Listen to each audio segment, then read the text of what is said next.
I got myself a personal pan pizza, which I haven't gotten forever. It's not a bird, it's not a plane, it's Superhero Slate. It's a modern podcast where we talk about everything that's great, like movies, TV, superheroes. It's Superhero Slate, oh yeah. Hello everyone and welcome to Superhero Slate, the show where we run down the latest superhero entertainment news. We love TV, movies, and superheroes. Let's talk it all out. My name is Chris Dillard. And my name is Mike Royer. And this week we're making a lot of Star Wars The Rise of Skywalker predictions. In a very nice, orderly fashion. 5x5 grid, that'd be. So stay tuned for that. Bingo, bango, bongo, Mike, I believe is the correct phrase to be used here. Some D23 posters from Disney Plus show up online. We missed these last week because the show was still going on. The Joker is in select cinemas already, and we've got some news about that in a trailer and more. Yeah, well, if you are tuning in at some point today, it very well might be the American holiday known as Labor Day. So a handful of you might have the day off of work, might be out of the office. Hopefully you're out there hanging out with your friends and family, and maybe you're just saving our podcast for your drive back to work on Tuesday, but we're glad you're here with us. So now I don't know if this is official, but isn't Labor Day usually considered like the end of summer or like the swan song of summer? From what I understand is you're not allowed to wear white after Labor Day, Mike, which I assume means that's no longer a acceptable color for the season. So yes, this is the last day. The pools are closing, the grills are shutting down, and you're now. My house is decorated in pumpkins and fall scents. That's exactly what I was gonna say. Look out for the pumpkin spice, nutmeg, everything hitting the stores, because you know those these retailers are just waiting to get it out there. Oh yeah, Starbucks already has their pumpkin spice latte back. I saw candy corn on the shelf already, which I thought was a little premature. Like, I could see the pumpkin spice stuff because that's just a fall theme in general. Like, that's something that actually carries through winter because it's kind of like a hot, comforting beverage. But I was like, come on, candy corn, that is specifically a Halloween treat. I'm not going to eat a single kernel of candy corn until October. As you shovel these early bags into your cart so you have them on stock whenever that day comes. I am just so surprised. Like, the people that don't like candy corn, I would only assume hang out with the people that don't like pineapple on their pizza, and they just look at everybody else in the world having fun and a great time with flavors and toppings. I love candy corn. I do not like candy corn, though. But I think it's more of a texture thing because it's got that like, you get the wrong ones are kind of waxy tasting, and I don't like the wax texture when I'm eating it. So I think that's my issue with it. But I mean, they have different ones, don't they? Now they used to only have one type of candy corn. Oh yeah, the candy corn universe exploded a long time ago, and there's a lot. There's like caramel apple candy corn out there. I'm like a traditionalist, and if you want like a smooth entry into your candy corn universe, might I suggest pop a couple salted peanuts at the same time with your candy corn. It's going to mimic the flavor and texture of a Payday candy bar in your mouth. So that's what I would suggest. So we're cruising into the fall now, which means the summer movie season, I think, is officially said and done, right? I think the release of any Fast and Furious movie marks the end of this summer season. So it's been a couple weeks in that regard, but yeah, I mean, technically we're looking at the darker, R-rated, scarier movie season coming up here, with the September starting in the October really wrapping it together. I've been meaning to try to get to the theater to check out Ready or Not, which is supposed to be kind of like this kind of suspense. I heard there's humor elements of like just this bride to be kind of like playing hide and seek in a house. But also this coming weekend, It Chapter 2 comes out, which kind of funny enough, we're going to talk about a little bit on the back half of the show, maybe in a little different fashion. But I checked out the first It movie, like, what was it, 2 years ago? I think just streaming, maybe on HBO, just in the comfort of my own home. But even though it was kind of scary, scary and spooky, I'm kind of really want to go to the theater and check out Chapter 2 because I've notoriously steered clear of anything scary in cinema. So it's kind of fun going to a theater with people though, because everybody's in it together. It's almost like you're on a roller coaster ride. So I don't know. We'll see what comes up this weekend. Well, I mean, I think we've already seen the scariest movie in theaters this year. We saw Dark Phoenix, so that was terrifying. Chris, I don't know. I think Hellboy might put Dark Phoenix up on the ropes. No, I tell you, go watch them side by side. At least Hellboy has some action in it. I'll tell you that right now. But no, I mean, horror movies are different because what was the other one that came out earlier this year? Was it Us? Earlier, yes, Us, like February is now a horror kind of R-rated thing. So the movies are all over the place right now. Yeah, and, I've actually I wasn't a kid that grew up with this book, but apparently the PG-13 scary stories to tell in the dark that came out a few weeks ago, or maybe it was a month or so, is supposed to be actually really scary. Like, people are saying it's a pretty good horror movie, and they're shocked that it's rated PG-13. They don't know how they got away with that. So I guess if you like scary stuff, we are talking about the fall in October here, so I guess maybe you could probably pick that up on digital, maybe around the time Halloween comes around. Mm-hmm.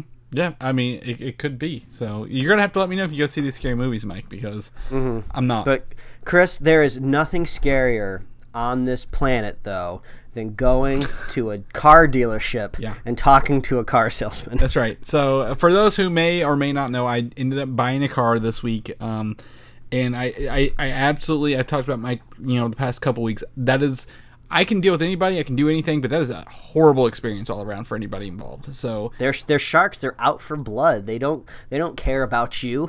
Yeah. they want the meat off your bones. Every day they were like, well, we can get you this car for this price if you can get in here today. I'm like, well, no.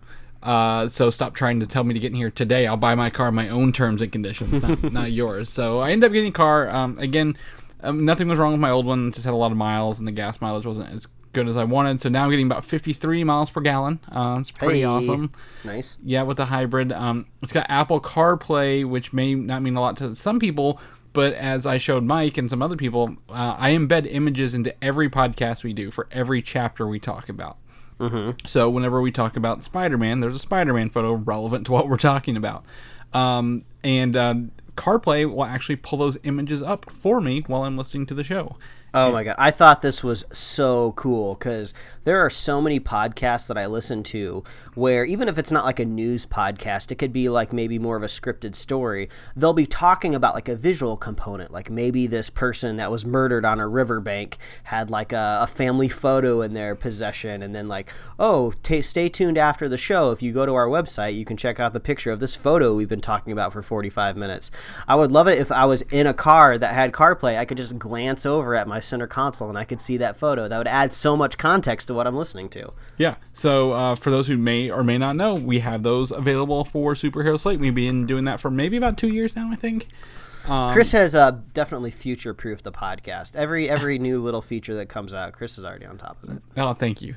We try. So I definitely got a car. I've been enjoying it. The hardest part is like, you're like, I'm not going to put a lot of miles on my new car. And then like the first week, everyone was like, I want to take a ride in your car. So you put a lot more miles the first week on it than you would normally. Well, so. It's exactly like when you get a brand new smartphone, like that battery runs down super fast because you got your new shiny thing and you want to play with it. And then after about a week, it just turns back into when I look at my smartphones, I don't really look at it as like this fancy piece of technology. Like my phone to me is like a hammer. It's like a tool that I use to just get stuff done. So, once the shininess of the hammer wears away, like I just throw it aside. Mm-hmm. Yeah, I think this is also one of the first years I'm not going to upgrade my phone when I'm eligible to. So. Oh yeah, we on Tuesday next week. So usually, sometimes we might talk a little bit about the Apple events in the fall if it ever crosses over with the stuff that we talk about. But we're about maybe like 2 episodes of Superhero Slate away from any sort of new Apple stuff. But they're going to be announcing new phones there. Yep, new phones, new operating system, new features, probably new watches. I don't know. Anything and everything technologically related will probably come out. Yeah. Well, I think they're going to be talking probably a little bit more about their subscription game service, because I saw that there's a Mario Kart game that's available for pre-order in the iOS store right now, and I'm assuming that launch is going to coincide with this Apple event. The game Mario Kart itself is free. The subscription will only get you access to paid games. So it may be related, but they won't be on there as like a, hey, your subscription gets you access to this already free game kind of thing. But yeah, we've got some technology coming up with it. We're big techies. We have fun with that, right? If you can't tell already, it is Labor Day week, and we are doing our best to give you the most entertainment as possible with the few bullet points of notes that we have. Last week was so intense and so in-depth. Oh, Jesus. It was forever. It was like an hour and a half show, I felt like. And everyone was like, it was actually over an hour and a half. It was like an hour and 40 minutes. This week, they're like, here's some stuff, I guess. I mean, have a little bit of news to get through the week. I did, however, want to say, if anyone's big into Funko game and likes to collect cool ones, they have multicolored chrome Hulk Funko Pops, where he's snapping his finger from Endgame. Oh, cool. They're in every Infinity Stone color. So you can get all 6 colors and line them up in this nice chrome fashion if you wanted to. And then I don't know if Mike has shared this on our social media or not, but the Disney Plus deal, you buy like 2 years, you get the third one free, so you get like 33% off. Average comes at like 4 and some change a month.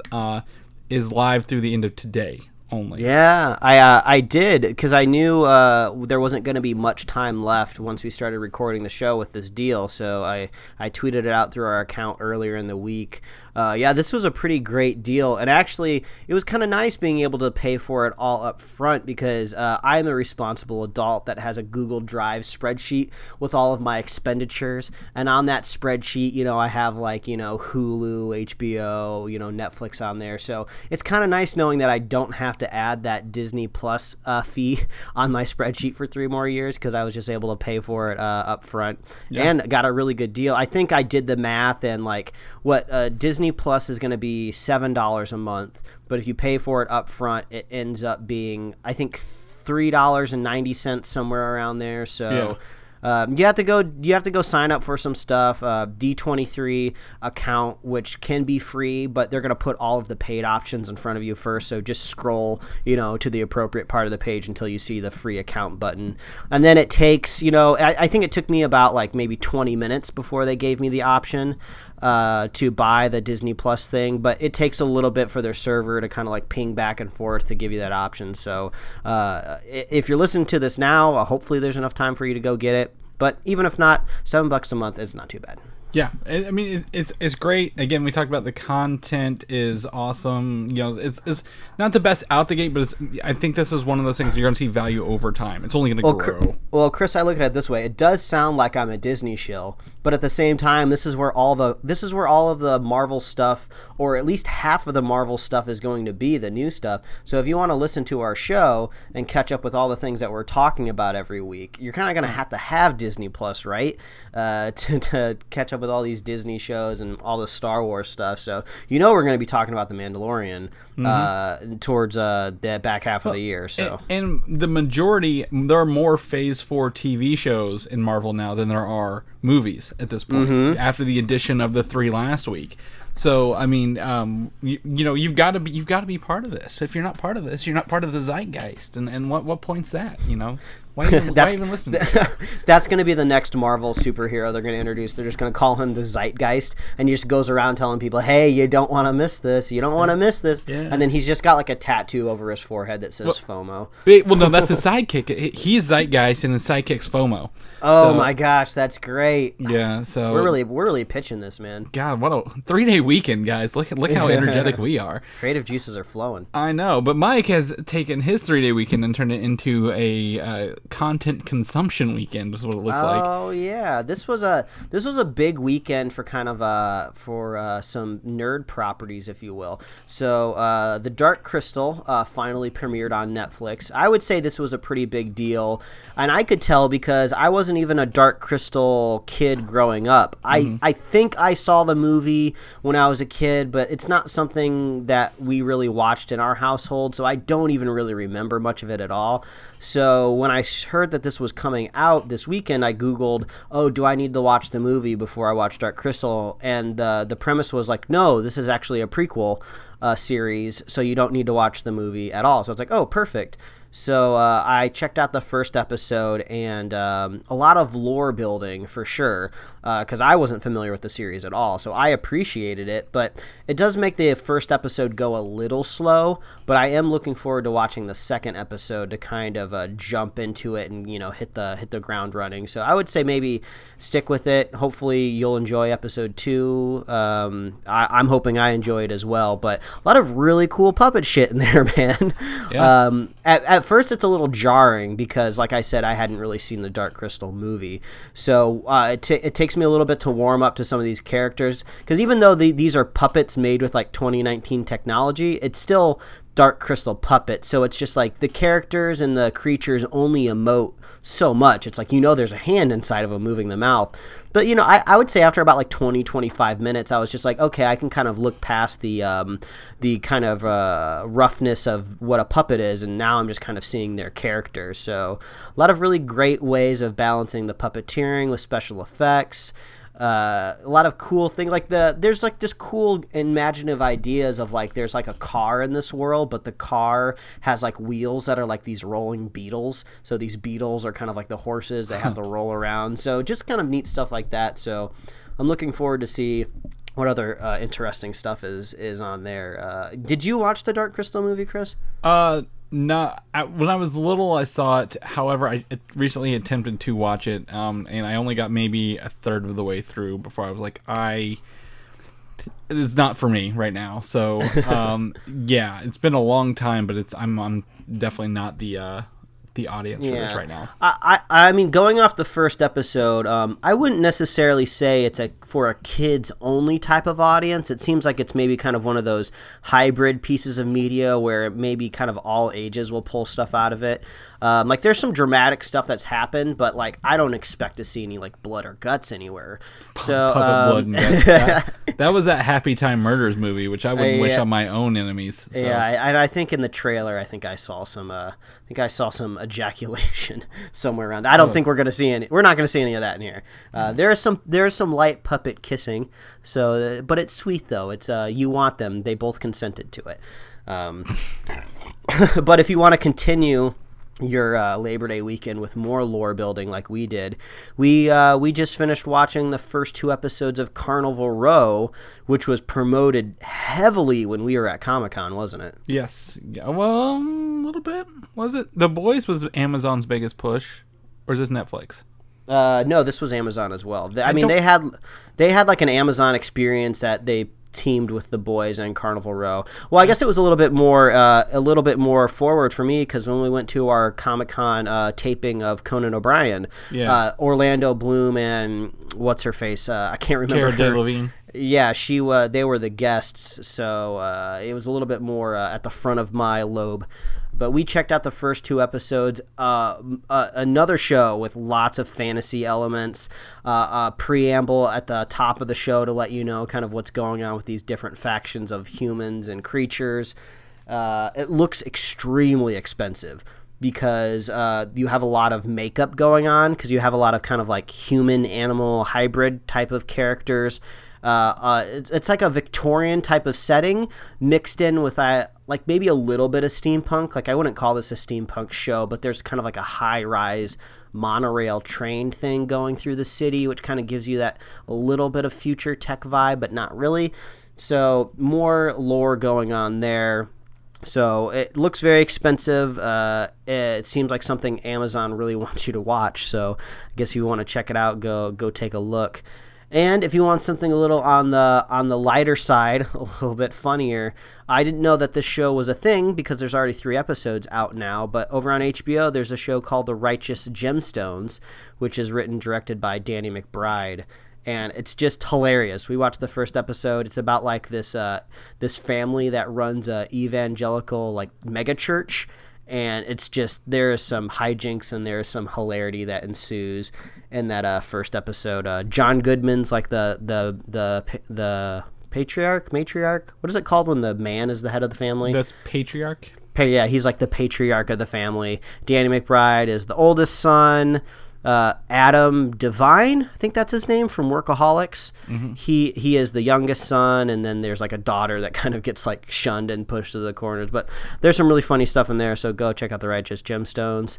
And then my wife picked up a board game at Target this weekend called The Game of Life: Quarter Life Crisis, now with crippling debt, which I thought was I was proud of the Life franchise for kind of leaning into the meme that is their game.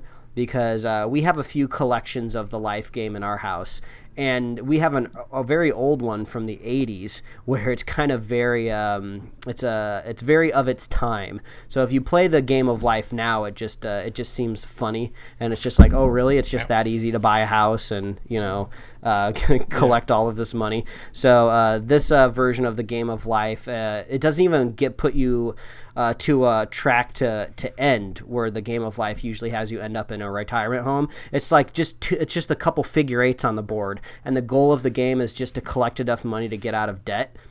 And all of the jobs that you get are like, modern day jobs. Like you could be like a web designer, or you could be like a social media influencer, or you could be a part-time DJ. And every job comes with like a side gig. So you could be like a social media influencer / your side gig is like a medical test guinea pig or something like that. So it was pretty funny. We had a good time. So, and I would assume it's not that expensive since it's not really one of those niche like boutique board games. So if you see the Game of Life Quarter Life Crisis now with crippling debt, pick it up. It's pretty fun. Okay, I will put that on my to-do list eventually, so at some point. Probably not. I'm not big on the game, but that's fine. But let's get into the news. We're here to talk news. We've got some Spider-Man stuff. I shared this with you yesterday, Mike, I think, or maybe Saturday. This 3-day weekend threw me for a loop. That Sony and Disney are to come back to the table for Spider-Man terms this week, or in the next couple weeks. It's gonna happen. It's in their best interest to keep Spider-Man going the direction that he is. This is just what happens when 2 big media conglomerates are trying to get their way. It's always a bigger deal, and it ends up in the news. So that's my take on all this. Yeah, and who really wins in the long run? Again, my thoughts, after thinking about it for like a week or two now, it's like, does Marvel, honestly need Spider-Man? I would like to see one more movie to wrap up his trilogy, if you will. But with so many more Fantastic Four and X-Men people, we're only going to get so many movies a year. Wrap up Spider-Man, and we can, pull them when we need them later. But I don't think we need a whole new second set of trilogy with Spider-Man, after this. Yeah, I pretty much agree. As much as I love Spider-Man, he's one of my favorite Marvel comic book characters. I love him to death. But if you were to take Tom Holland's Spider-Man out of the MCU, there wouldn't really be that much of an effect, to be honest. He is a great addition to the crews that he runs with, because he's kind of got that wisecracking sensibility that fits really well into the MCU. But you take out his movies, like, okay, well, Tony Stark, I guess he really doesn't have like a mentor, but that doesn't really affect what his character ends up doing in a lot of these movies. He's really driven by Pepper Potts and his daughter in Avengers Endgame, not so much Peter, really. I mean, it comes up, but that's not really his all goal, is to get Peter back. So Sony, like you said, Sony needs the MCU more than the MCU needs Spider-Man, especially too, like there's going to be an end date eventually with Tom Holland. Like, I guess they could do something clever, and what the comics have done with Spider-Man for a while, where what happens when Spider-Man kind of gets old and grows up and gets married. So I actually would enjoy to see a movie like that, where Spider-Man's like finally kind of out of the throes of just being a pubescent kid. We kind of got that with the Tobey Maguire Spider-Mans, but we only had 2 good movies with him. So we'll see how this goes. Right, and what's interesting is the report we're talking about here is that Sony, if I think they like, okay, look, we'll maybe split the 50-50 profits with you, but we want Spider-Man to appear in our Venom 2 or Venom 3 to legitimize these movies, because they're trying hard, they're hiring the right people, right? They're trying to get away from, the first one made money, yes, but can they do better? And I think they're trying to do better, especially after the success of Into the Spider-Verse. Yeah. So is that the prevailing rumor out there now, that they're trying to get Spidey into the Venom movies? Yeah, and right now this comes from a source who said that Taskmaster was a villain in Black Widow, and that they said Black Knight was coming to the MCU stuff. So this is a reputable source for rumors, saying that this is what Sony wants to happen for them to make a deal. So this is what really confuses me, because I don't understand why Sony needs permission from Marvel. Are they just looking? Do they not need it, but they just want them to be on board with it? Well, right, because if they can put him in there, right, as is, Tom Holland can go to these Venom movies, okay? However, they can never, if they do this and don't get the blessing of Marvel and Disney, they cannot reference literally anything that made Tom Holland Spider-Man beforehand. So you can't reference, anything that happened in his movies or that has to do with the Marvel, like, no Tony Stark, no Avengers, nothing like that. You essentially have to start over fresh and figure out where he got all those suits and stuff from. Like, so if they're like, hey, look, we work out a deal, we can reference some of the stuff that did happen to him, but we can put him in Venom, but Venom's not necessarily coming into your universe, you're fine. I guess, yeah, it would just make the cameo more rich, because they do have the right to Spider-Man, so they could put Tom Holland in a Spider-Man suit in a Venom movie, but he would just have to be such a straightforward version of Spider-Man. Like, don't really talk about like how old your Aunt May is or that she's hot at all. Don't talk about that you have like a girlfriend. And the most important thing is the last we left Spider-Man is people know what his identity is. So he couldn't reference like what are the biggest thing that's happening in his life right now, and also why is he in San Francisco if that's end up where he's going. But also, I could see this as a great opportunity for what we wanted to be in the Venom movie, was explain the symbiote within the MCU. Like, everyone was saying the symbiote should just fall off of the Milano, one of the Guardian ships. It should just come in from it should just be like an incidental accident that the symbiote landed on Earth from a ship that we've seen plenty of spaceships now in the MCU. So hopefully they'll play nice. Hopefully Andy Serkis will redeem the character and it won't just be so freaking weird anymore. Mm-hmm. So crossing my fingers. And Andy Serkis has ties to Marvel Cinematic Universe, right? Being Claw and Age of Ultron and Black Panther. So there is a chance of redemption here all around for everybody. Mm-hmm. So and I would guess too, when Andy Serkis is on set, I'm sure he's giving tips and advice to some of the young upstarts there in motion capture suits. He's just like, you want to roll your shoulders like this. All right, I'm going to my trailer. Don't forget how to roll your shoulders. Yeah, no. But yeah, I there's an opportunity here. I think if they can get one more Spider-Man movie, right? One more, and then while they're making Venom, they get this done, and then he can go. They can even transition this Tom Holland and Spider-Man into more Venom movies and kind of not really phase him out of the Marvel Cinematic Universe, but hey, he's out doing his own thing right now. We don't need it, and then they can even potentially bring in an adult Spider-Man later if they needed to.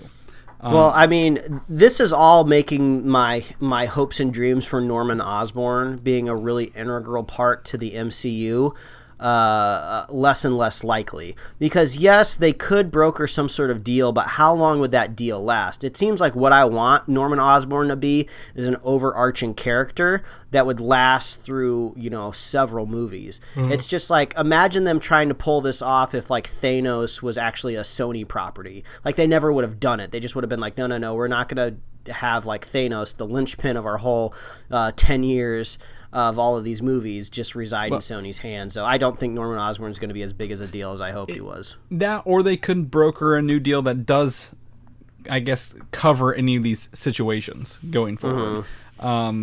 Because I think maybe when they made the original one, they just did it because they're like, hey, yes, let's do this right now. We want to do this and just jump into it. So maybe with a little more foresight, because, Marvel does have, probably the next 10 years planned out. They could make this work a little better. Yeah, but I do like, what if they approached Sony and said, hey, what if we give you like 50% of the merchandising rights? It's a huge deal, a big windfall for Sony, but you're going to have to sign a contract that says we get Spider-Man, and this is going to be a long-term contract, like 40 years, basically. We want to make sure that he can play on our sandbox, and we don't have to worry about, craziness from your studio. So, that could be a bargaining chip on the table, too. Yeah, a lot of stuff, a lot of interesting ways to look at it both ways, and hopefully someone, especially us, comes out on top, I guess. So that's the hope there. But we've got to wait a little bit. In the meantime, we can always look forward to the New Mutants movie, Mike. Oh gosh, this film. Yeah. So right now, there's the newest cut. They're working on adapting this movie down a little bit more to its horror roots. So it's going to that back horror-based concept that the director put out whenever he wanted to make it. But it's getting... I just keep imagining there's like a toggle on their edit machine that says, okay, toggle the horror on. Okay, now toggle the horror off. Okay, which version of the movie do we like? Yeah, well, and so it's getting positive audience test scores right now in its current iteration. But it also, they say that they're working on the edits to remove any X-Men or external mutant references as a whole, and just kind of making it its own little movie. Oh my God, I never thought that this could be an option. We kept thinking about like, oh, how do they neuter this, or how do they plus it up to try to get it into the MCU? Obviously, in the back of my head, I always thought it would be mutants related, but they would just kind of let it die out on on a ledge and just forget that it was out there. But holy crap, the idea of just removing the concept of X-Men and mutants from it is hilarious. Yeah, so it'd still be called New Mutants, but they're just and mutants exist, but like they're just teens in a secret facility and they have powers. Really, just kind of make it a horror film that they're like, yeah, you guys are mutants, but you don't know you're mutants. So what it kind of seems like to me is it seems like they're trying to just set up a coin flip here. They're just like, we want to make a movie that we can release, and worst comes to worst, we'll just write it off as a loss on our books. But if we kind of make it neutral enough that maybe the audience will really love it, and if that wild card scenario happens, we can develop this into a franchise. But I think they're just trying to set it up for that possibility, but not expecting it. Yeah, make it a one and done and nothing tied to anything. But if they're like, yeah, maybe we can pull it up later, pull these characters into future X-Men movies, they could do that and be like, well, this was a secret, I guess, door into that. But who knows? I mean, Marvel, they're open to recasting people, right? So it does I guess the first Incredible Hulk movie does count because some of those characters turn in later, but it's only like General Ross, right? Like nobody else matters. So it could be one of those situations where they're like, well, we're going to pull this character in later, but never reference anything else in here ever again. Because it took off. I also think, you mentioned merchandising with Spider-Man. With all these characters and their abilities, can you just imagine all the toys and toy packs they're going to make for, for this? Because they're like, they are, they're supposed to be teenage people in this movie. And, when they probably were when they filmed it 5 years ago. But, there's a lot of ideas for them to Disney, like, all right, we're just going to make toys of all these characters. So enjoy this little movie while we rake in those toy dollars. Oh my gosh! If I've known anything about disappointing toy sales, if they don't go well, you'll just see them at the 99-cent store or the Dollar Tree or the Dollar General in their discount toy section. Be like, oh, the new Mutants toys. You mean Five Below? I mean, there's always going to be an action figure community that'll probably buy I forget. They're not Legends. They might be Legends, Marvel Legends versions, but I don't know. There's an opportunity here for this movie to be released and no one outside of people who actually know what's going on know that this was a mutant movie or an X-Men movie to even begin with. So that's fine. That's cool with me. They could also even make it easier to be put on Hulu, Mike, without putting it in there, tying it into that X-Men collection. Now, I know everyone else loves the Inhumans as much as I do, especially that TV show they put in IMAX. And literally, IMAX was so happy with this, they stopped making TV shows for IMAX completely. That's how happy they were with this deal. And if you don't understand the sarcasm coming out of my voice, I apologize. Not only did it ruin the IMAX deal for making television shows ever again, nothing has ever referenced the show in or outside of any other Marvel properties. So the Inhumans, currently to the MCU, does not exist as a whole. However, there is potential and some rumors, some rumblings for a proper introduction of Inhumans to the Marvel Cinematic Universe at large. As much as I am a big fan of S.H.I.E.L.D. and these other smaller shows, they will never ever pop back up into the movie status, right? Phil Coulson, when he died, he went to Television World, and he's never coming back to the land of the living in that regard. So, same with Inhumans, they could essentially wipe the slate clean, be like, that show that nobody watched, it never happened, and introduce them properly, because as of last week, we have a Miss Marvel announcement, who is an Inhuman, and the Celestials with the Eternals are also part of the Inhuman creation as well. So they could create this baseline in the next 3 to 4 years, and then do Inhumans down the road as they need them. So I have thoughts here. So no. First of all, as much as you like the Inhumans, I feel like the only reason that the Inhumans were ever on the table to begin with, whether it was in their early film form that Feige promised you that you never got, or the eventual TV form that we got, it was because that they didn't have the mutants. I think, honestly, they kind of sat down. They were just like, hey, we have no plans of buying Fox because this wasn't on the table at the time, but we want these types of characters in the MCU. What options do we have? And then I think it was a very smart idea. Someone said, well, what about the Inhumans? We basically have the same type of storytelling that we can tell where, you just have like humans with like interesting and quirky powers, and we kind of can just explain it away. Like, we don't have to have these elaborate origin stories. They just have powers, which was the whole reason why the mutants in the comic books were created to begin with. They didn't want to have all these backstories for how people got powers. They just mutated and have them. So now that the mutants are on the table, I'm just thinking, do they need the Inhumans? So I know it hurts you to hear this, Chris, because you love all these characters. I think the difference is actually how they are just people who just get powers, right? That's similar, but that's a very baseline similarity. The Inhumans are kind of along the lines of what I'm going to, like, they were introducing the Fantastic Four. They are primarily dealt with the blue area on the moon, and they're kind of the outcast, whereas the mutants in Marvel are not outcasts. They are a metaphor for racism and bigotry and hatred and all this other agoraphobia. So people saw them and hated them, because they look different. Inhumans are kind of like the tribal version of this. So like they are a kingdom. They have this a king and a queen and all the people and the patriarchs, and they're trying to deal with that. So the stories are entirely different. How they get their powers may look similar, but I think their storylines are different. And if we're going into a world where we have the potential to do an undersea kingdom with Namor, the land kingdom with the Black Panther, possibility of Latveria with Doom as a kingdom, the Inhumans have a kingdom, and then if they go space and cosmic, and the Inhumans have a huge tie-in to the Annihilation comic books and dealing with that. And even butting heads with Cyclops' brother, his name was Vulcan. Black Bolt and him, really, there's a series called Realm of Kings where they fought. So there's an opportunity for them to exist in there without saying these are mutant replacements, I guess. Yeah, if this ends up being a possibility, it seems like something that's not going to show up for a really long time. Like, it seems like they would prioritize developing mutants first and then get to Inhumans.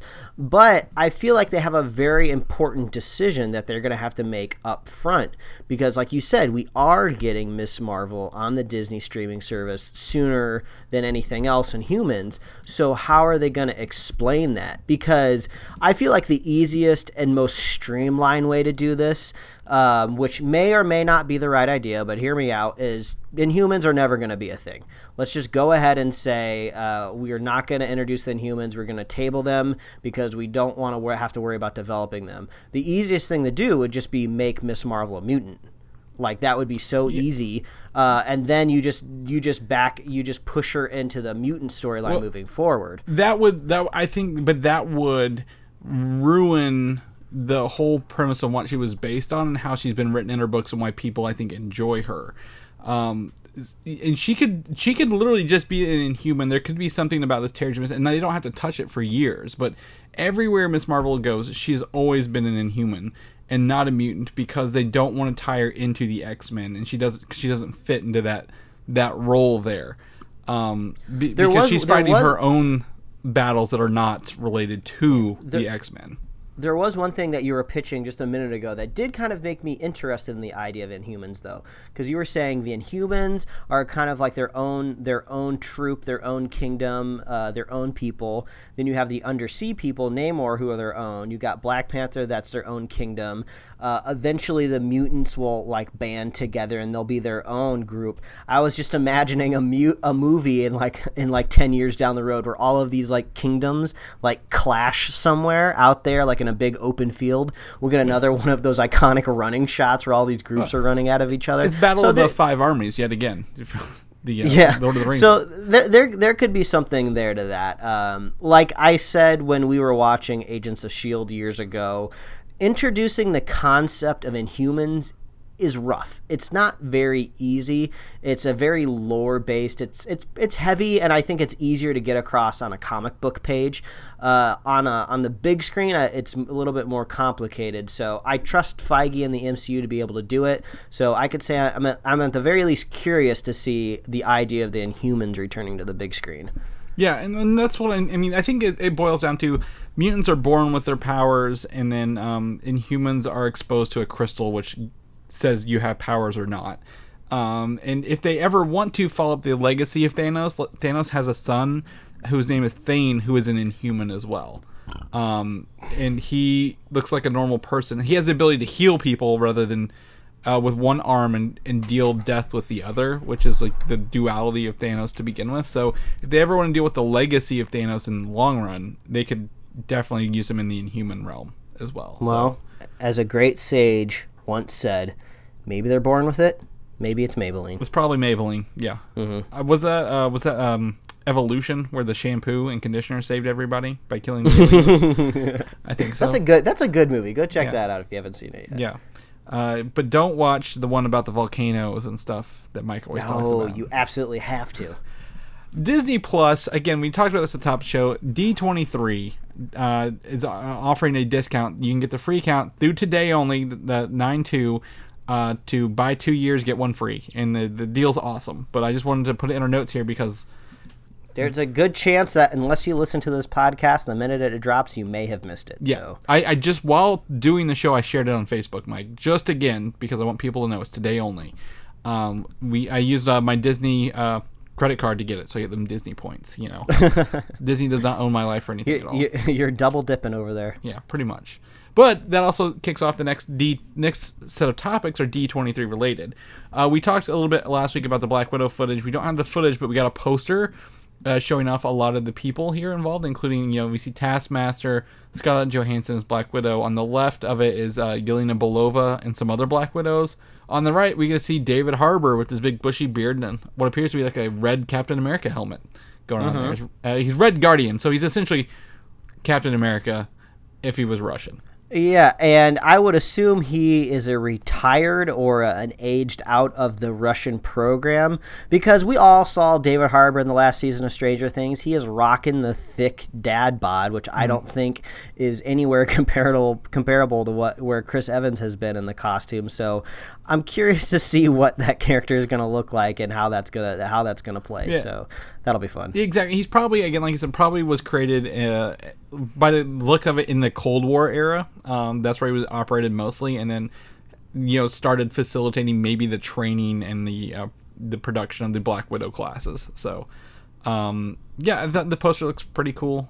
This isn't her white outfit. It looks like a standard pretty much Black Widow outfit, I mean, all around. So I'm excited to see some footage and some trailers pop out of that.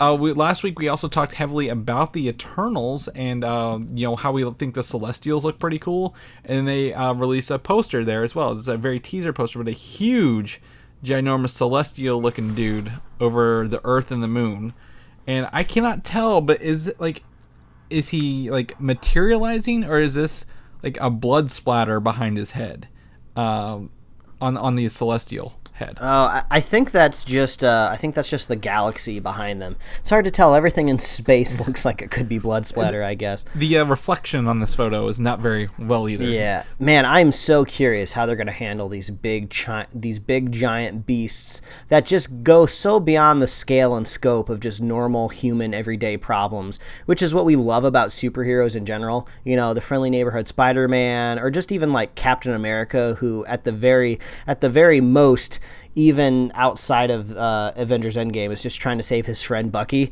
And then it's just like, oh, put all of your problems aside, Avengers. You got this giant, huge, godlike creature that's like 100 times bigger than planet Earth. So good luck with all of that. Well, the best part is we've already seen one dead Celestial in Nowhere, the head of a Celestial, right? Mm-hmm. Which this kind of, I did some, the eye holes or whatever those are don't line up.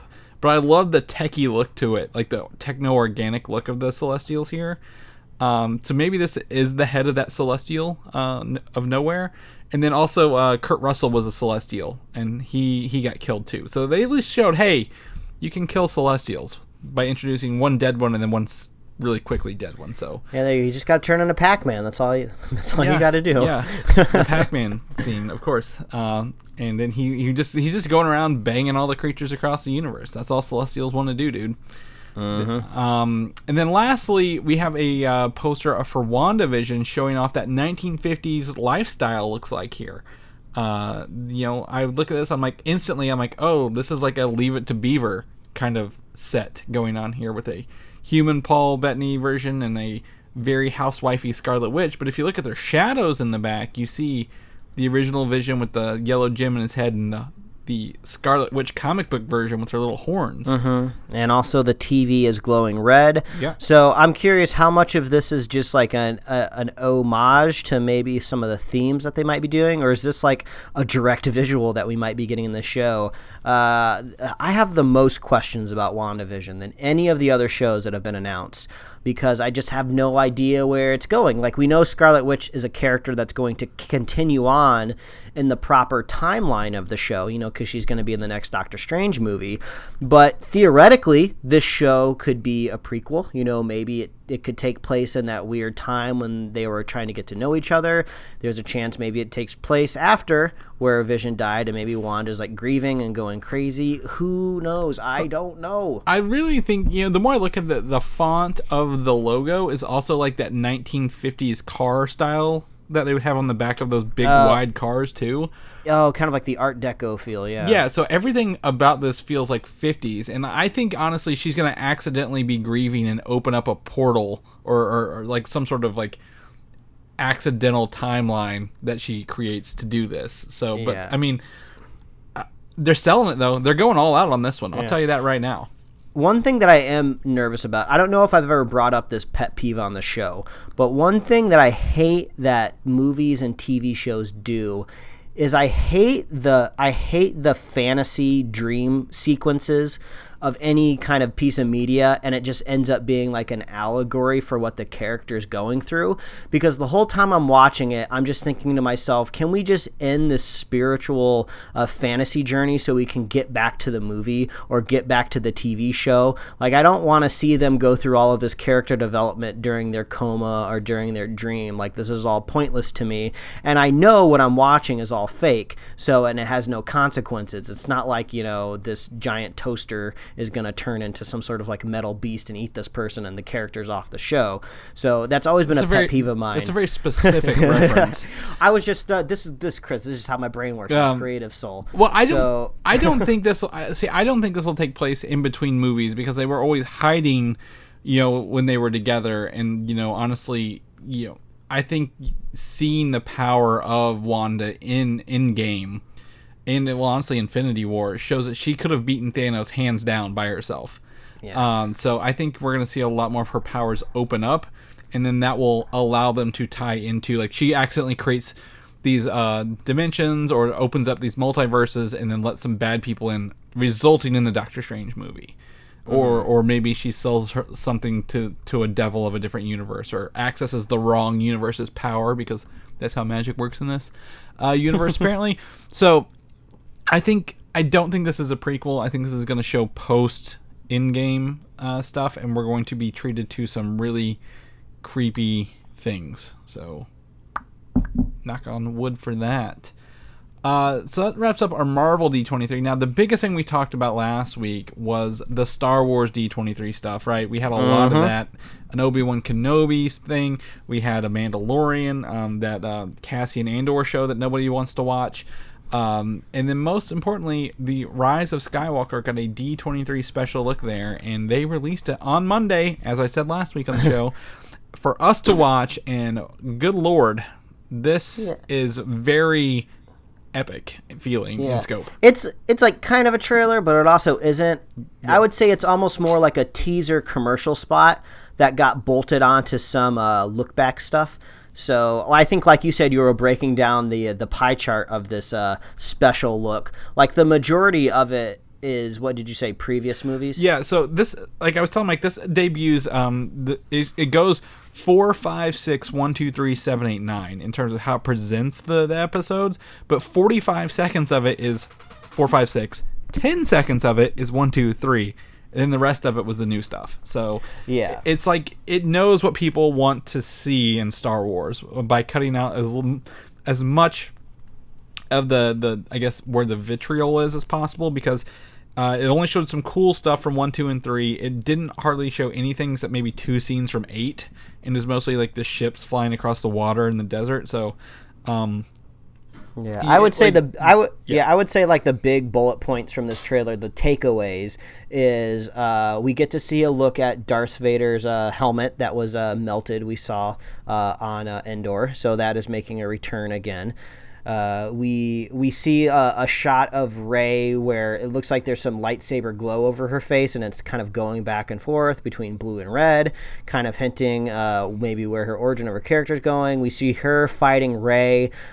We see Rey fighting Kylo on some sort of like wreckage or some sort of like basically Star Wars architecture. Some people have said they've seen it other places. Some people say it looks similar to other stuff. We don't really know. It looks very close to the Death Star 2 where the Emperor was killed, which is probably why the Emperor plays a huge part, not only this trailer, the other trailer, even the poster, you hear him a lot. So I think we're going to see a lot of throwbacks to that. I thought it was cool. One of my favorite shots is whenever she's throwing the lightsaber in the woods with her training and keeping the blade on. That was pretty rad. I liked that.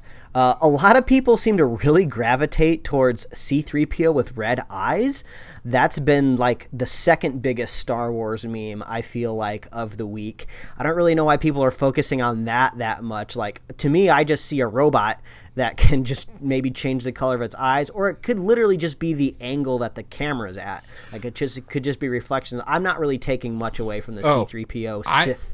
I don't think he's Sith. I mean, well, there's two things here. One, Anakin built him, right? That much we know. What if he put some latent programming in him to come alive later? Does he have backdoor? He has like backdoor FBI access to C-3PO. But I also found out in the novels and other expanded stuff since J.J. Abrams did the episode 7. Apparently, Leia has some software on him that lets him use other droids as a spy network.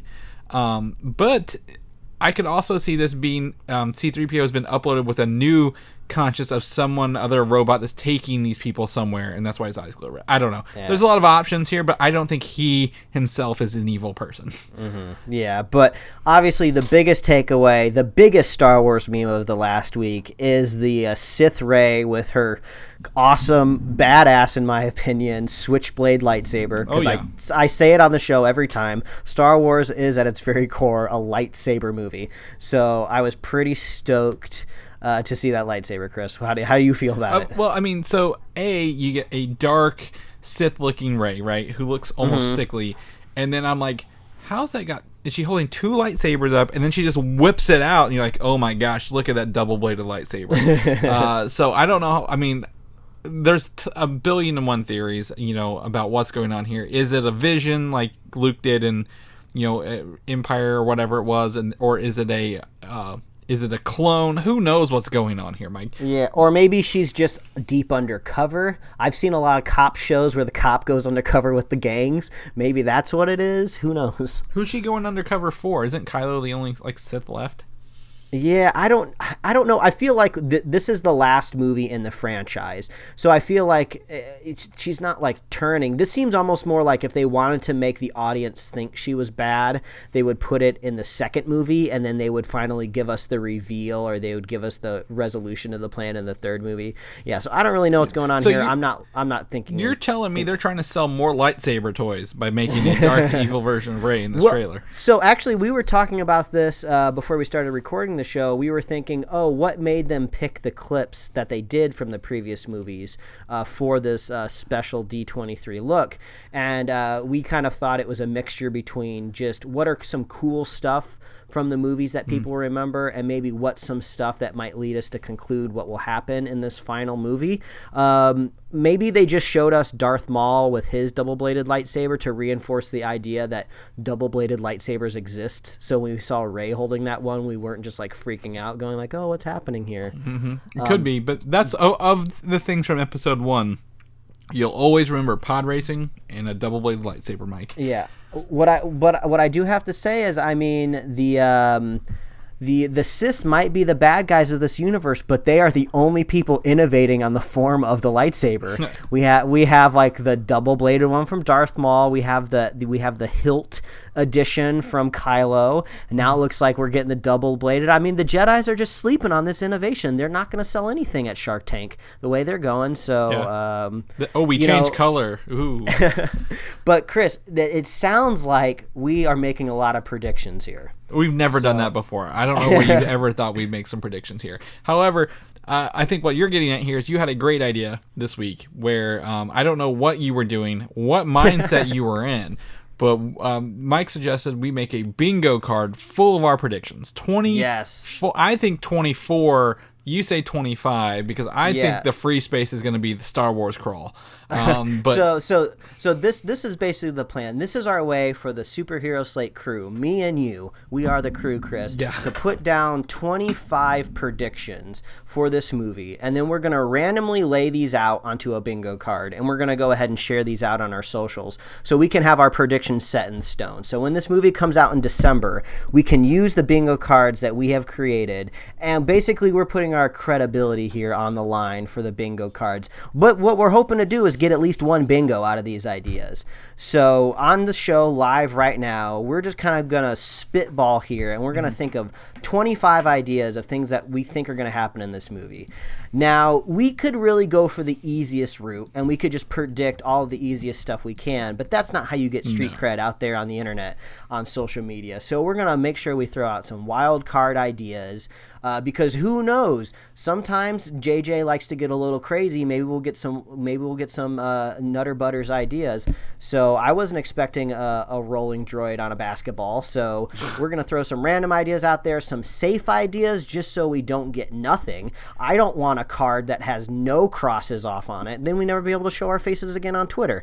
So we got our show notes open here, and Chris, you have the first idea ready to go, don't you? I do, because I was like, you can't start off without an idea. So the first thing is, I think that Rey is a clone for the Emperor. Now, we've set up cloning to be a thing in the Clone Wars, right, that the Emperor was already a part of. So he's obviously used this for his own purposes, not just to create clone troopers. Now, maybe he's done something and maybe set someone up there, and that Rey is maybe one of two clones, or a few. One's an evil one, one's a good one. I don't know, but she's a clone of some sort.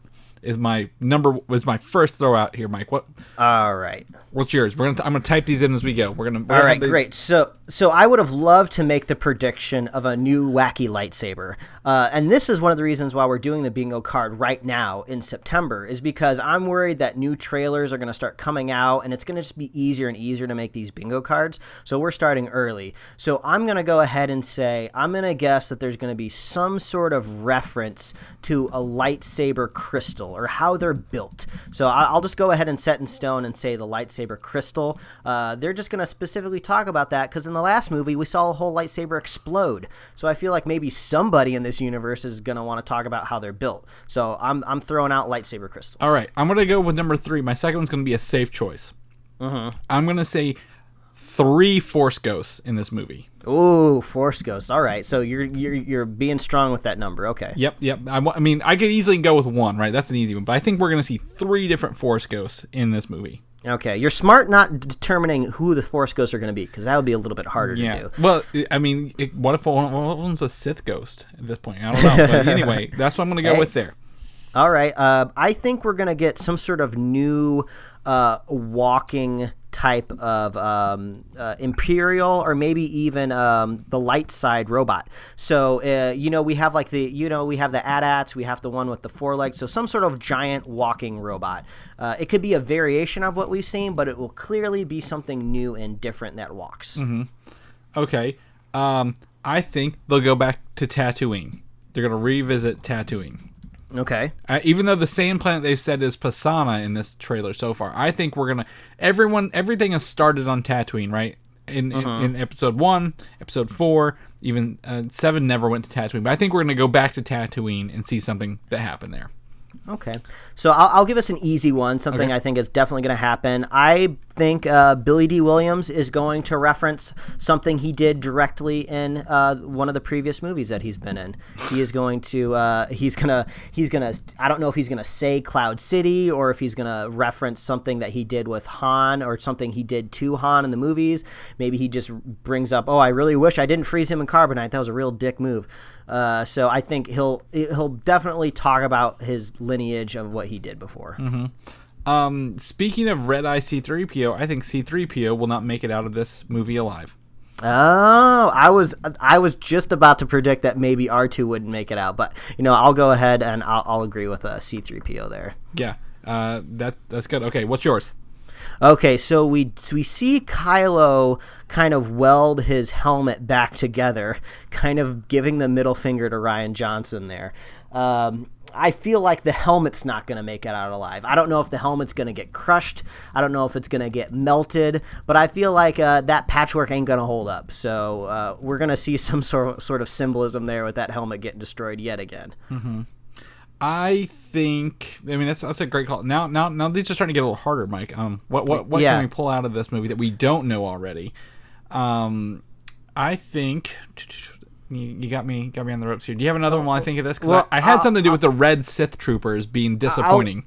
I'll give you while I throw out my idea, just go ahead and Google Star Wars Episode 9 and just look at the image results, because that'll get your brain flowing. That's what's really helping for me over here. But I think we're going to get some sort of, I'll go back to my whole lightsaber trope here. I think we're going to get a unique color of lightsaber, something outside of the blue, green, red landscape. So maybe it'll be yellow. Maybe we'll see purple make their return. Do you feel that's too close to your crystal reference? No, because I think this will just be color. Because maybe the crystals don't come up at all, but there could just be like a some sort of lightsaber in the background, like lighting up being yellow or green or something. Or I guess not green, but outside of that normal realm. So Okay. All right. I'm kind of trying to look at this. Maybe how about this? I think I'll go ahead and make that one. The red Sith troopers will be disappointing. okay, they're not gonna hold up. Yep. And then also a dual sunrise or sunset. Yeah, because you got a sunset on the franchise. That's perfect. Yeah. Coming in strong there with 2 ideas. Obviously, we're going to have a hairstyle. This whole universe is all about hairstyles. I think this will be a really easy one for us. It doesn't even have to be on a main character. We are going to see like a humanoid-esque character with some crazy wacky hair. So I think that's almost free space territory character. But I mean, Star Wars has always been about crazy hair. Those iconic Leia buns, the Rey braids. So I'll push that agenda forward. Okay. All right. This is, I'm trying to figure out something to do with the Knights of Ren, Mike. That's what I'm trying to figure out for the next one. That's what I was thinking too. I think because we're finally going to get to see the Knights of Ren. I think one of them is going to have like this. I think of these as like characters with props. So I think one of them is going to have like this really kind of like weird weapon. I don't know what it's going to be. Like it's not going to just be like a straight up staff. It'll be like a staff that has like an egg beater on it or something, or like some sort of corkscrew mechanic, or it'll transform in some weird way. So just a weird weapon. I like the way you wrote that down. Weird weapon for the Knights of Ren. Yeah, exactly. Because there's something that they've got to show up at some point in there. I think there will be another Death Star similar spaceship. I think that makes sense because maybe we can kind of fuse these 2 ideas together. Okay. I was trying to think the Death Star is going to come up again in some way because we keep talking about Death Star wreckage. So if you think there's going to be a similar ship, I think that there's going to be some sort of component of the old Death Star. Okay. Like whether it's like a core, like they're going to have to visit it for a reason. Like, it's not just like they just happen to be on the planet. There you go. How about this? A new Death Star similar spaceship for me, and the old Death Star will appear in some fashion. There we go. I love it. Okay. Perfect. I think... I don't think you'll have this. Rey will not be start a new Jedi Academy. Okay. She is. So no Jedi Academies here. Yep. She's going to go against it because the Jedi didn't work out beforehand. She's going to just go against it. So we're up to 16. We're working our way through here. We're almost got a full bingo card. All right. So I think outside of a flashback or hearing the voice again that has been pre-recorded, we will get new original content from Mark Hamill in this movie. So it could be a Force ghost. He could still be alive somehow. So we already know he's cast in this movie. So how do you want to go against that? Because otherwise it's just a free space. Oh, he was. Oh, yeah, because we were talking about maybe what he could possibly do in the film. Yeah. Force ghost, Luke. Old Luke Force Ghost. Okay, so you're going with just a very specific Force Ghost. Yes, okay. I will put the money down that it will be translucent blue Luke. All right, I'll change mine to be Sith or Jedi Force Ghost. 3 is Sith or Jedi Force Ghost total. So we'll see a couple more. I was gonna also put in Rey is not a Kenobi. We will find out on this one. All right, so that could be that's going to be a very binary one there for sure. Yeah. Well, some of these aren't going to be figured out until the end of the movie. That's the best part. You're going to be sitting at the end with the credits with that famous John Williams score playing, marking off the ones that are like, oh yeah, this is yes or no. Oh man. All right, so we've really made it through. We haven't really talked too much about the other characters in the movie, so I think we need a prediction here for Finn. Okay. Because if I remember right, didn't his lady love die in the last movie? Or okay, she didn't. It's been a bit. So I think that they will be betrothed in some way. I don't think they don't have to necessarily get married or whatever the version of marriage is in the Jedi universe, but they will commit themselves to each other in some official fashion. Okay. Okay. So I also feel like I want to say there'll be a time jump at the end to wrap it up. Okay. Time jump at the end to wrap up 9 films. Okay. I have another binary one. We just need 3 more. All right. We kind of already touched a little bit. Well, we touched on Rey's parents a little bit, saying that she's not a Kenobi. I think I'm trying to decide: did they cast actors to be her parents or not? Was anybody cast? But that could be kind of dicey because who knows if a pre-existing character ends up being that. So maybe I'll deviate from that. How about this? The Millennium Falcon will blow up. Oh yeah, that seems very on point. yeah, that ship. She ain't gonna make it. Oh, another great one that I actually thought of when I first came up with this bingo card idea. There'll be a new goofy ship. There'll be a new goofy spaceship. Star Wars is so known for goofy spaceships, like the Y-Wing, the B-Wing, something that just seems impractical that you just don't need really in space. Yeah. So goofy spaceship. Okay. I think we will see an Ewok or teddy bear-like creature. Oh, okay. I like that. You know what? I think we should just go for it and just say Ewok, not even teddy bear-like creature. Well, Ewok reference specifically. My concern with that is sometimes we're going back because Rey's training in a forest environment, and they're like, well, this is essentially indoor, but it's not. So we're gonna call it something else and have So you're saying indirect or direct reference to an Ewok? Okay. You see an Ewok reference. There we go. We need one more, 24, and then we'll figure out what our free space is. All right. I think that we are going to get a very disappointing CGI creature monster.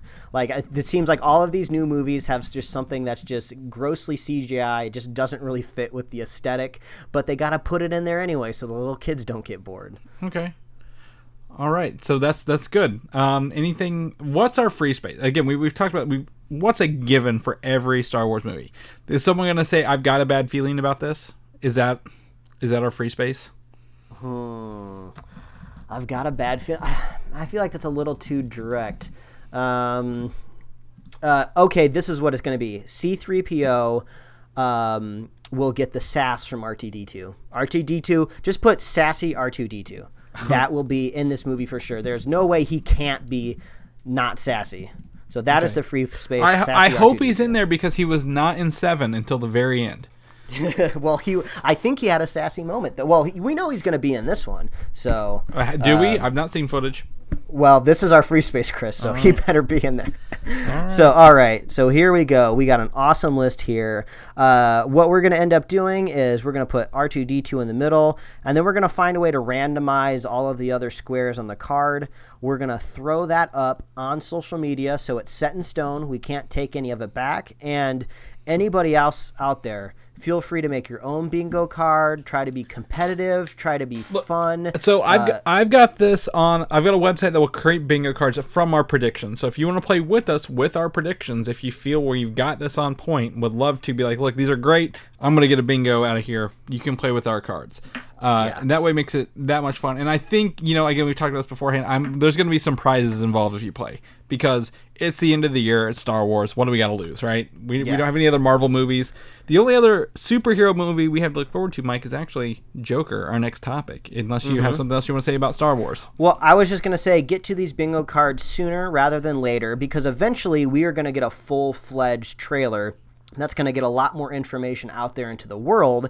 And it won't necessarily outright confirm some predictions, but you're going to have a lot more street cred out there if you get these bingo cards out before we start to get new information. So, that's right. There you go. Star Wars bingo card predictions done. I think that was really fun. I think it went really well. So we might do more of this stuff in the future, maybe for like when big weekends come out. I saw some people doing this before D23 happened. So I think this will be a fun way to predict stuff. Yeah. And we might do it off air and save you guys the 30 minutes of us going through those things real fast. So, but yeah, it's fine. So Joker is coming up, Mike. We got a new trailer. Speaking of trailers, we got a new trailer for the Joker. It's a final trailer. This movie is debuting at the Venice Film Festival right now. People are watching it. There's a Rotten Tomatoes score. Reviews are online. It's wild. So what did you think of this last trailer for Joker? So, I mean, I feel like we're kind of getting more of the same. We're not really getting any big reveals like kind of we're used to in superhero trailers. You know, you're not getting the Spider-Man reveal like, you know, the Captain America Civil War trailer at the final hour. Not saying this is that type of movie, but I would actually recommend maybe people don't watch this trailer. I don't think it's really giving away any spoilers, but after I watched it, I was just kind of like, oh, so that's going to be the relationship between the Joker's character and who's the guy playing the talk show host, the famous actor that I can't think of his name off the top of my head. Yeah, I was like, okay, so that's the dynamic there. You know, that was kind of a mystery, but now it's kind of in plain text right there on the screen. So I was kind of hoping I wouldn't know these relationships so clearly. Obviously, they could throw things for a loop for me still. Well, I have read some more into this, and I believe you are going to be very surprised by a lot of things, Mike. I disagree. I think you should watch this trailer, and because what I feel is actually way different than you. I feel like I don't want a depressing movie at the end of this year, but by God, this is going to be a fucking heart-wrencher by the end of it. Like, I'm not going to feel good about life or society or anything walking out of this movie by any means. One thing that's getting me a little upset is I've seen some people out there online with their hot takes of this movie, because everybody out there is reading the reviews, reading people's early thoughts, and everybody has opinions on this movie even though they haven't even seen it yet. So some people are saying that this is like a call for uprising for all of the incels out there in the world, and the Joker, they'll look at the Joker as their hero and their leader, and it's just like, you haven't even seen the movie yet, you don't even know where this is going. So I just think all of that stuff is just crazy and stupid, and just don't save your hot takes until you actually see the content. Like, I can't stop the hot take universe and the cycle, but at least know what you're talking about before you start, you know, just tweeting off at the cuff. But I love seeing Joaquin Phoenix as the Joker, though. Like, this is honestly one of the best casting I've seen in years for any superhero character. So that is a breath of fresh air for me, just seeing them really nail it on the head. So I think I saw Joaquin Phoenix saying that he's interested in the idea of doing another Joker movie if the director is interested in making another one. So it seemed like things went really well on set with his performance. So man, but now that it's out there, now I gotta look behind my back every dark alley I go into for spoilers for the next month. So this is upsetting. Pretty much, you gotta watch it. But I don't think, like, I guess here's the thing, like, from what I've read, it's not really spoilery stuff. It's just like, you know, because this doesn't tie into anything at large that we know of, right? Like, this isn't like, hey, the next movie in the DC universe is Joker, and it's going to give us a story of how this Joker appears in the upcoming Batman movie. I mean, that it exists on its own is wild, and that it's R-rated too. It just, God dang, does this look depressing? And like I feel Chris, for this guy, and I'm like, I hate that. If you truly want to be depressed, you need to head on over to Netflix and watch their kind of original version of Planet Earth. I think they just call it Our Planet, but that is depressing as hell, because you have all of these absolutely beautiful, gorgeous shots of animals and stuff that you'll never before see in your life, and then David Attenborough will come in with his narration and say, like, all of these things that you're seeing on the screen are dying right now due to humans' effect on the planet. So that's extremely depressing. So maybe watch a little bit of that before you go see Joker. Well, I'm not subscribing for Netflix, so no, I won't watch it. But so, I mean, it's just one of the things, like, this looks like, you know, we've got, not that Marvel movies are happy, feel-good movies. Infinity War did not end on a good note. Endgame didn't really end on a good note either. But it's just one of those things, is like, they have really kind of leaned into, you know, throw a guy into society and this is what he becomes, rather than throw him into a chemical vat in the 80s. So I'm excited to see it, but, I mean, I've got to really... I might have to have a hard drink in my hand while watching it, Mike. That's for sure. In terms of that, though, this Joker is separately than any other Joker we've seen before. This is not Jared Leto's Joker from Suicide Squad, and he wasn't in Batman. be Superman. But the Harley Quinn with Margot Robbie is getting a spinoff for Birds of Prey. And we were talking about this earlier. There's a hidden teaser trailer in theaters now for this movie that starts like it's It Chapter 2 and then goes right into a quick cut of like 30 seconds or less of this movie going on right now. Mm-hmm. And I was able to get the footage for Mike, but it is being taken off the internet like nobody's business. Reach out to Chris if you want that leaked footage that is dubbed over in Russian, so I don't even have any idea what any of the characters are saying, and it's very jarring to see Margot Robbie dubbed over in Russian. So, and then all of the text on the screen is also in Russian, so we just have to assume that translates into the emancipation of Harley Quinn when you see those logos pop up. But there's really not really a whole lot popping up here. It's just more of like a clever way to announce that this movie is coming out. If you go through frame by frame, it's just basically some action shots. Some action like you kick a bad guy, I kick a bad guy, you over there punch the bad guy, I'll do a flip, you punch the bad guy. Margot Robbie has a big hammer in it, like she does as Harley Quinn. Ewan McGregor, again, a Star Wars reference, Obi-Wan Kenobi, he's doing the Black Mask villain, and he's got like a big laugh in the middle. And I think the only thing we really pulled out, as I showed Mike here, is that the Harley has her 2 hyenas at the end in the car while she's eating maybe a donut or a hamburger or something. Not really sure what's going on there. But she's got hyenas that she had in the cartoon behind her, which is really cool. Very, very iconic to Harley. No one's really in any iconic costumes. You don't see anything that really stands out except for maybe Harley. So don't go crazy if you don't end up getting to see this. It seems like if we're getting this now, we should be getting a full-fledged trailer. I would think maybe when Joker comes out. That seems like the best way to synergize over at Warner Brothers. When you go see the Joker, you get your Birds of Prey trailer, Yeah, and it's also, I believe, shooting for an R rating, and it is coming out next in the DC Worlds of DC lineup. So, well, did we talk about this last week? Maybe it dropped in the middle of recording. The Joker is going to be rated R. Yeah, I think we talked about it last week, I believe. Yeah, so so that's pretty exciting too. Yeah. So if this is rated R, that'd be the perfect place to put it. But yeah, there's just some couple quick clips. I think the full trailer's coming, but this was just hey, here's some action real fast and see what's going on. And lastly, one of the other trailers this week was the Terminator Dark Fate trailer that came out this week, and the red band version here is linked below. And we saw a lot of this footage at San Diego Comic-Con when we literally walked into Hall H and everybody was there. So if you're excited for Terminator, this is technically what would be considered Terminator 3 officially, because it uses Sarah Connor from 1 and 2, and it's got James Cameron's blessing and the guy from Deadpool. But I think one of the coolest shots in this, it has a Terminator in the future that spits out another replicated Terminator out of itself really fast. It just looks fun. It looks like a fun Terminator movie for the first time in a long time. I think there's a chance that this movie might not make any money. I think it could be good. It has a lot of things going for it for sure. But there's only 2 really memorable faces in this film that people have connected to the previous Terminator franchise. Linda Hamilton's coming back, but no one's seen her in forever. You get a little bit of Arnold in some of these trailers, but we don't really know how he's going to be in this film. I forgot that this movie was coming out, and we even saw this trailer at Comic-Con.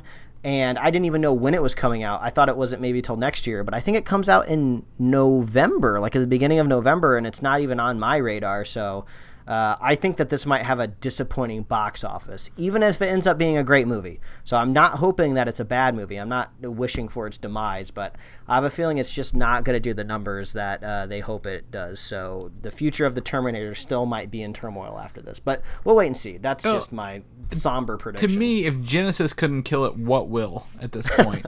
Yeah, I guess you got a good point. But again, this is the first movie back with, I think the rights were not in James Cameron's ownership forever. I think after Terminator maybe 2.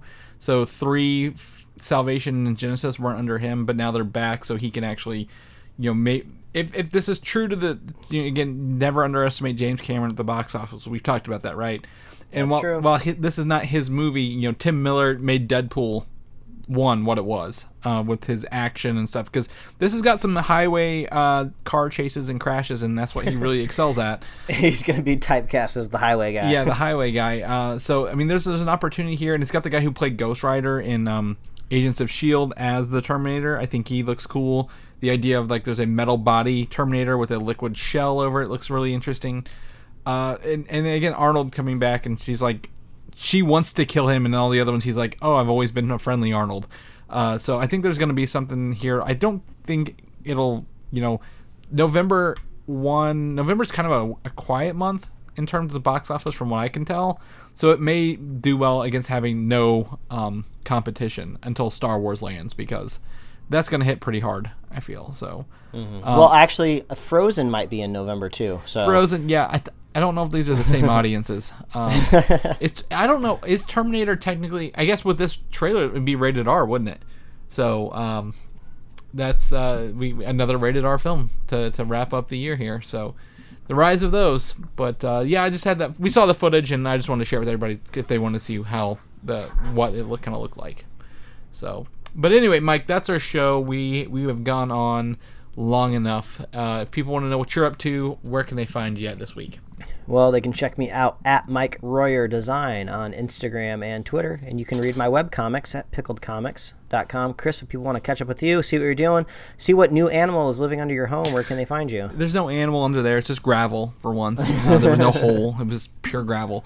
You can find me on Instagram, Valdan87, or Twitter, Valdan, Valdan. Head over to Comic UI. I'm headed up to the Lexington Fall Comic Con next week. It's more comic based, a lot of the comic books. I'm excited to pick up some stuff there and hang out there. So we'll talk about more of that next week. But if people want to know more about our show, they want to download some older episodes to see if I do in fact put these images into these episodes every week. Where can they find all that at? Oh, it's so easy. All you got to do is visit superheroslate.com. That is the best resource for the podcast that we make, and a great place to get our show notes. So if you want to check out our bingo card and its raw origin, I think we might have that up there in our show notes. We have a lot of links here. We talked about an Eternals poster. Actually, there's a lot of links here. Most of our notes here are blue links. So yeah, you want to check out these show notes this week. And you want to head on over and you can subscribe on Apple Podcasts, YouTube, Spotify, and more. Like us on Facebook, Twitter, and Instagram. And you can get shirts and merch at superheroslate.com/store. We love hearing from you out there. So please reach out if there's anything you'd like us to talk about. We've had people reaching out saying that they want to hear us do a boys spoiler cast. So we hear you. We're going to do what we can here. And we just we love knowing what you guys are up to. We love our super fans of the show. So if you want to be a super fan of Superhero Slate, all you got to do is share the show with a friend, share the show with a buddy, and we will be here every week. And go make those bingo cards. That's right. I'm gonna have a bunch of them. I'm just gonna make a bunch of them, and if you want them, you sit them randomly. So we'll have a good time with the Star Wars bingo this Christmas. But we will catch you guys next week. All right, bye everybody. Thanks for listening, and don't forget to subscribe. This guy wants a personal pan. Yeah. He wants a personal pan pizza. One of them. Oh, I don't know, sir. Hold on. Excuse me. Do we have 4 pepperonis in the back? I want to make sure we have the right number of pepperonis.